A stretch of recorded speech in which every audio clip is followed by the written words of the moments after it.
Welcome to Arul Deva YouTube channel. இந்த புத்தாண்டு சாதாரண புத்தாண்டு இல்லை. இந்த புத்தாண்டு வியாழக்கிழமை குரு பிரதோஷத்தோடு பிறந்தது.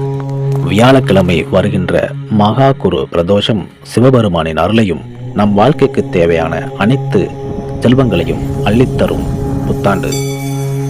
குரு கிரகம் உச்சமாக இருக்கிற நாள். அதே நாளில் பிரதோஷ நேரம் வந்தா சிவனின் அருள் பல மடங்கு பெருகும்னு நம் சாஸ்திரம் சொல்லுது. இந்த நாளில் சிவபெருமான விரதம் இருந்து மனசார வணங்கினா கடன் பிரச்சனைகள் தளருது, தொழில் தடைகள் நீங்குது, வாழ்க்கை திசை மாறுது. இந்த பிரதோஷ காலத்துல இனி எல்லாம் உன் கையில்தான் சாமி என்று ஒரு நிமிடம் கண்ணு மூடி ஓம் நமச்சிவாய என்று சொல்லும் பொழுது அனைத்து ஆசீர்வாதங்களையும் அள்ளித் தருவார் நம் எம்பெருமான் ஈசன். இந்த புத்தாண்டு உங்களுக்கு ஒரு புதிய ஆரம்பமாக இருக்கும். குருவின் கிருபையும் சிவனின் அருளும் கொண்டு வரும். இந்த வீடியோ பார்த்த எல்லோருக்கும் சிவனும் குருவும் அருள் புரியட்டும். இந்த புத்தாண்டு உங்களுக்கு மட்டுமல்ல, உங்கள் தலைமுறைக்கும் நல்லது நடக்கணும்னு அருள் தேவா யூடியூப் சேனல் மூலமாக வேண்டிக் கொள்கின்றோம். மேலும் பதிவுகளுக்கு நமது சேனலை சப்ஸ்கிரைப் செய்து கொள்ளுங்கள். நன்றி.